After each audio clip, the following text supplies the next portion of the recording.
Stanley Mathews, The Way It Was, Autobiography, Chapter 2.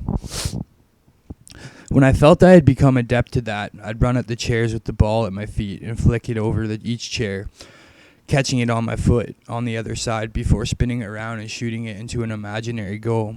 My brother Jack would tease me by saying things like, "You're getting better. The kitchen chairs only beat you 2-1 this time." I took it all in good humor and spent countless hours practicing. Any ball control I displayed later in life as a professional footballer can be traced back to those times spent playing with that small rubber ball. I wasn't always the master of the ball, of course. On one occasion, I sliced my shot at the imaginary goal and looked on in horror as the ball crashed through the kitchen window, the remains of which were splattered by a brown liquid. The ball had landed in a stew that my mother was making for dinner. I certainly got myself in a stew that day, my mother said, little except my father would take the matter up with me when he came home from work. I spent a few anguished hours sitting outside waiting for his return. The police had never cause to visit our house, but if they had, nothing they could have done would compare to the wrath of my father for having the police at our door. There was pride, dignity, and respect in a working-class communities in those days, and every household and every father was the same. As it happened, when my father did come home from his shop, he was very understanding, probably feeling my 2-hour worrying wait had been punishment enough. I thought my father had also been understanding and saying I could carry on with football if I made the England schoolboy team. Even though it was a pretty tall order, I was off the mind that to be picked for England schoolboys was something that happened to other boys, not me. I felt I was making good progress. I often played at center half for my school, and in one game I scored 8 in a 13-2 victory. I realized what a feat this was for my headmaster. Mr. Terry said how pleased he was with the way I had played and gave me a 6pence, the youngest ever professional player. ? It was around this time that another teacher at the school, Mr. Slack, picked me outside right for the school team. I felt comfortable in the position. It provided more scope for my dribbling skills, but I still thought center half was my calling. I must have been doing something right on the wing for later that year. I was selected to play for the North against the South in an England schoolboy trial. Even to this day, the lads picked for England schoolboys tend to be the ones who have physically matured quicker than others. I was only 13, so in the physical stakes, I was quite some way behind the lads of 14 and 15. I felt I did it all right in the trial, nothing exceptional, but the selectors must have been something because 3 weeks later, I played for England boys against the rest of the Kettering Town's ground. I never heard another thing for months, and was beginning to come to terms with the fact that at 13, I probably was a bit too young to get into the England schoolboys team. I consoled myself with the thought that there would always be next season. I never stopped hoping, though, and I never stopped practicing. I was doing so in splendid isolation, never realizing that not every boy was getting up at the crack of dawn like me, going through a rigorous physical workout of sprints and shuttles and honing ball skills at every given opportunity. Such was my determination to master the ball and make it do whatever I wanted it to do.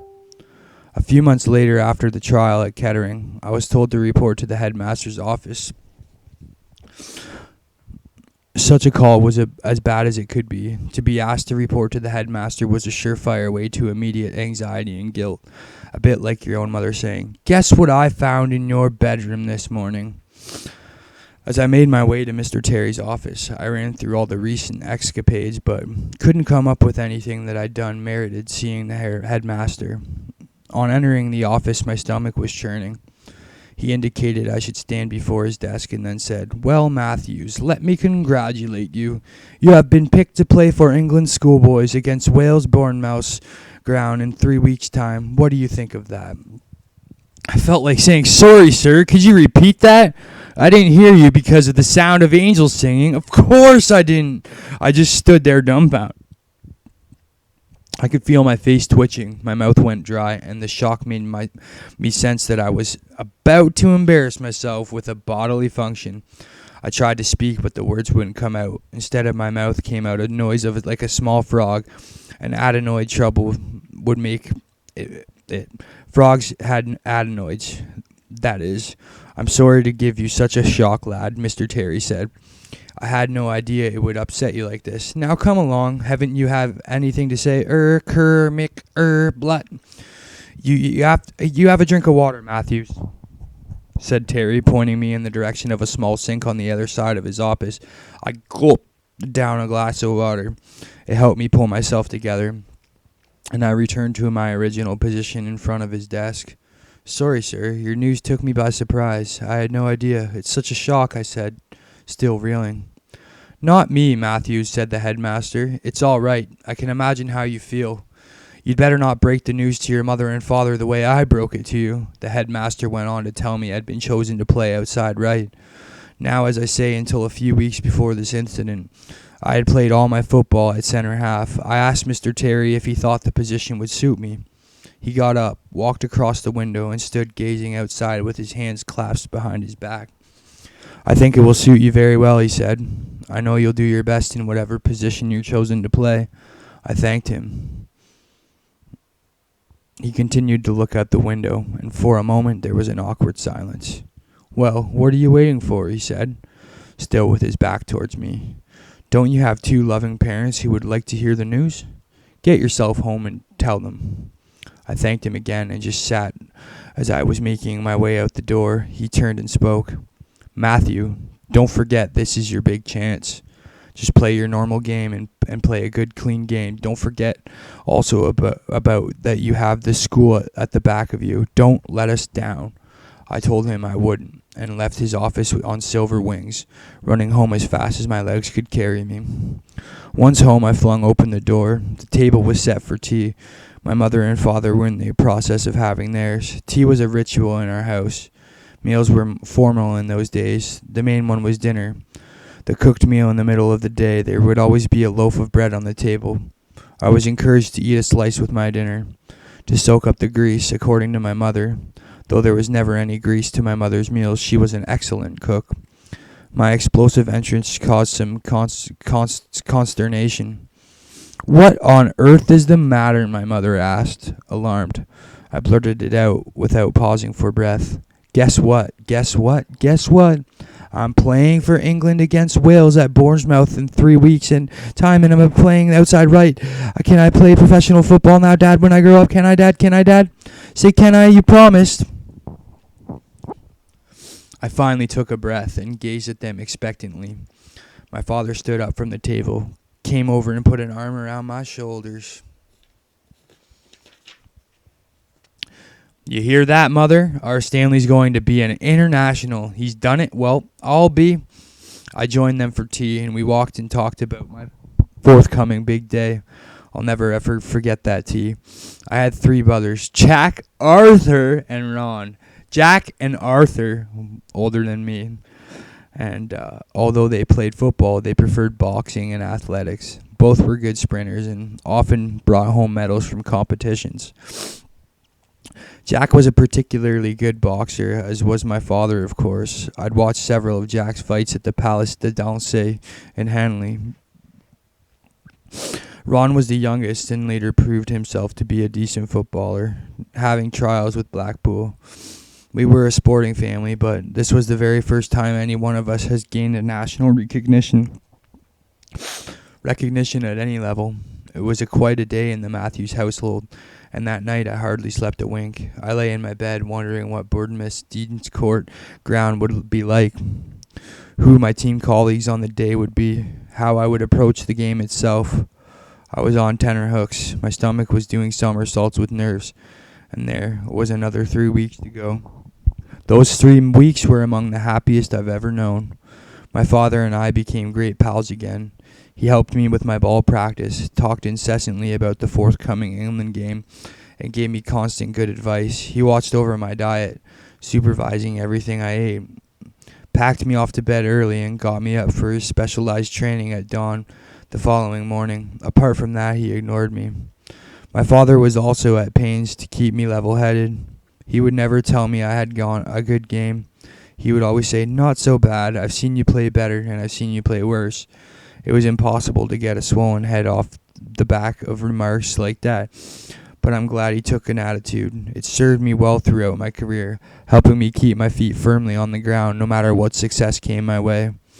I once heard the comedian George Burns say the most difficult audience to perform in front of was a Jewish audience, because half of them think they can do better than you, and the other half who can't have a nephew who can. My father was my Jewish audience. He always gave short shrift to anyone who blew their own trumpet, so you can understand there was no way he would take any nonsense from me. Years on, I looked back with great gratitude at the way he steered me through what could have been some awkward years. The day before I was to leave for my first schoolboy international match, my mother packed a bag and gave me advice on all manner of things, as mothers do when their brood is away from home and it's their very first time. I hardly slept at all. It was one of those nights you can keep saying to yourself, I must get some sleep. But you can't. The pillows are too lumpy, the blankets get in an tangle, and no matter which way you lie, you can never get comfortable. I kept getting up and opening the bedroom window to inhale a few deep breaths of the air and hope it would relax me. It didn't. I stared out across the pottery skyline. The pottery bottled kilns that normally sent smoke billowing into the air were eerily inactive. Sombre Victorian houses flanked with cobbled streets on which the moon danced. The better-off people lived behind Regency bays. The house numbers were displayed in bold gold-leaf numerals on the window, immediately above the front door.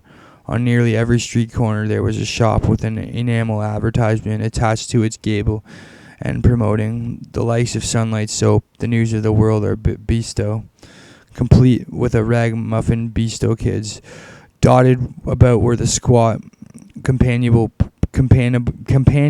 pubs with frosted windows engraved with the names of local breweries, now long gone, such as Parker's, Jules, or Heath's, or else their frosted windows proclaimed in exquisite and highly decorative carved glass the small, comfortable niches to be found within a snug smoke room and a saloon bar. Canal arteries meandered peacefully past the red and blue brick buildings corroded by the smoke, and what smoke emanated from those potteries and steelworks. By day, the pottery kilns belched and blew to the produce of yellow and gray cloud that hung over 5 towns. On winter days, the sulphurous, muggy owl light was broken occasionally by the red and golden sparky flare of fires glimpsed in passing when the kiln or furnace doors were open. It was industrial, provincial England in full cry, which even at the potteries born novelist Arnold Bennett found difficult to capture. As he once said, it is impossible to describe a full in the hellish inferno of the potteries industrial scene. Dante was born too early.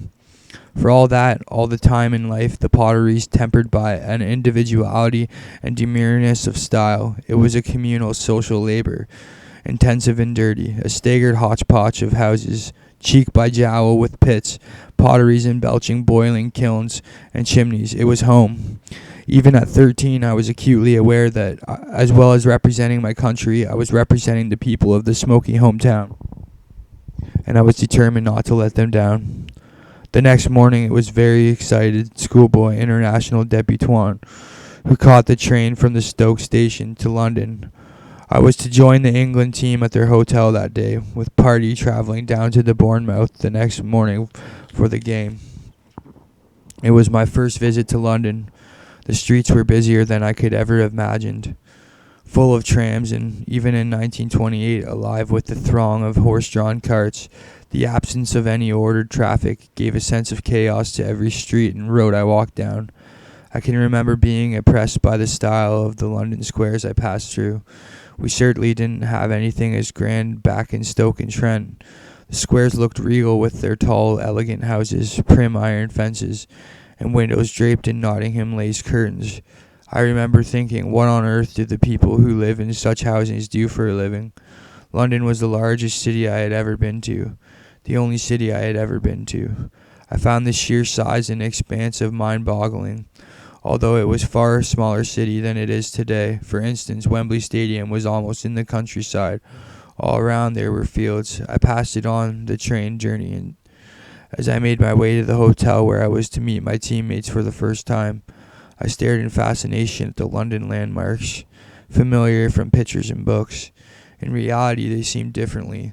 That was my first impression of London. Nelson's column and the rest of the context of their surroundings emphasized to me that I was a stranger in a strange world. Meeting my fellow teammates for the first time had the same effect. Some of the boys seemed to know one another. I thought at this time this was probably down to the fact that they had played in previous schoolboy internationals or area representative games together. I was the only lad from Stoke-on-Trent. I didn't know anybody, and no one knew me.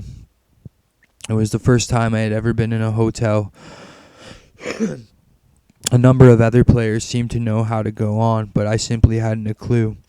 I was full of anxiety, in case I made a dreadful faux pas. I had never been waited on a table before, and this made me feel awkward. I overemphasized my thanks to everyone who placed a plate before me or took a bowl away. Such was my embarrassment having adults seemingly at the beck and call. Not that I ever dared or beck and call anyone. All of my teammates were older than me. Although this was a matter of a year, they all appeared so much more mature and worldly wise than me, as if they had all done it before, which several of them had. I always had confidence in my own ability, but I was sheepishly hung on the perimeter of a social life at the hotel. I did wonder if I was going to be up to the mark. Would I cover myself in glory, or having teamed up with those who were considered the best schoolboy footballers in England and had pitted against their Wales had to offer, I would find in my horror I was totally lacking. Would it be a case of a big fish in a small pond in Stoke, but a floundering minnow when set alongside the cream of my contemporaries? This and my natural shyness made for a very quiet, passive, and unassuming schoolboy international débutant in the build-up to the game. When I ran down the tunnel for the first time in an England shirt, I was bursting with pride. The first sensation as the team emerged into the light was the noise of the supporters who had packed into the Dean Court ground. There must have been on nigh 20,000 there, which was far and away the largest crowd I had ever played in front of. I took a look around, and at the sight of so many people, it made me catch my breath. My heart was doing a plausible impression of the kettle drum being played at full tempo. And as I ran the soft turf, it was as if my boots would sink into it and never come unstuck. It was a terrific feeling, though. There and then I knew that there couldn't be anything but a footballer career for me. It was one hell of a buzz, and I felt so elated. It was all I could do to stop myself from shouting and screaming to release the excitement and emotion as I ran about in the warm-up. I got an early touch of the ball from the kickoff and settled me down. I started to enjoy the game, and I must admit I felt totally at home. At the outside right, it was as if I had been born into it. We won 4-1. And although disappointed that I didn't get onto the score sheet, I was happy enough with my overall contribution, having been involved in the build-up of a couple of our goals. I had made a point of saying to my parents that I didn't want them to watch the game, partly because I thought it would unnerve me, partly because with our 4 sons to bring up, I knew that they were on a tight budget, and a trip to Bournemouth would have made quite a hole in my dad's weekly wage at the barber's shop. However, I came off the field. I felt sorry you weren't there. After all, you were only making your debut in the country that just this once. In the dressing room after the game, I was in the process of putting my boots into the bag when one of the officials came up to me and said, "There was someone outside the ground who would like a word with me." I made my way to the players' entrance, and there was my father in his belted overcoat, clutching a brown paper bag in which he had his sandwich tin. "Not so bad. I've seen you play better, but I've seen you play worse," he said. I've got just enough left for a cup of tea for the both of us, son. So let's have some tea and then we'll go home. We walked in near silence towards a lofty cafe. I fought to hold back my tears. He may have well had the price of 2 cups of tea in his pocket, but he was walking proudly with his head held high. Stoke City manager Tom Mather must have had the best groomed hair in Stoke-on-Trent. Following my successful debut for England schoolboys, he called into my father's barber shop every day. Father would sit him down and say the usual. Yes, Tom would reply. I still think it's a bit early for him to think about signing for any club. As I keep telling you, he's still at school. That this was my father's stock reply to what their usual topic of conversation was. My father wouldn't be drawn on the subject of me signing for any club. What he has was pains to talk to me about what was for me and not to be complacent. It made a good showing on my schoolboy international debut, but he drummed it into me. Anyone who gets complacent in life is heading for a big kick up on the backside. Complacency did creep in a bit, but only in the fact that I could not see nothing but a career in football in front of me. I carried on with my daily training program, and although the ideas about signing for a league club were on the back burner, what motivated me in training was the thought that the next schoolboy international was to be Scotland against England at Hampden Park. The vision of stepping out at Hampden for England filled my head every day. I'd been excited enough to play at Bournemouth Dean Court when the thought of playing at Hampden, the scene of so many great internationals and cup finals, took me into the realms of ecstasy. Every day I trained hard, and at every opportunity I worked with a ball at my feet, spurred on the goal of playing outside right for the England schoolboy team in the game against the old enemy. On the day the team was to be announced, my father put me through vigorous training sessions that included time sprints over short distances. That over, I repeated the exercise with the ball at my feet. When my training session was over, I turned to my father. "They're picking the team for Scotland game today, Dad. Will you be coming to watch me?" My father's face said it all. He gently shook his head and winced. "I'll let you know when I've read this afternoon's paper, son." He looked at his watch, looked at me, then scratched his nose with his finger. "You know, son, you've got a lot to learn about life. Never expect, never take anything for granted. That way you'll never be disappointed or hurt. If that ain't true, eh, Grandpa?" That afternoon at school was the longest I had known. I kept watching the teacher, waiting for the moment he would tell me to report to the headmaster's office. He didn't. I made my way home and searched my mind for ways to remain optimistic. In the end, I managed to convince myself that the headmaster only summoned boys to talk the matter over with them. The first time they were picked, I went in somewhat tentatively. Mother said tea was on the table and that she was popping out to do some shopping. My father sat by the fire reading the local paper. "Well, Dad, I am in the team," I stammered. My father folded the paper and put it down by his side. "Sorry, son, they haven't picked you." The world slipped from under my feet. My stomach churned. I pushed my tea away to one side. I had no appetite at all. My father left the room, and I picked up the paper and read it aloud. Tears rolled down my cheeks. I felt badly done to. A great surge of self-pity swept through me, and after a few minutes it was replaced by bitterness. Then I exploded with the emotion and cried my heart out. When the crying subsided and I gave way to intermittent gulping sobs, my father came back. "Never expect," he said, putting a comforting arm around my shoulder. "You'll be all right now, son. Take my word for it. You're always going to be all right." He never spoke a truer word.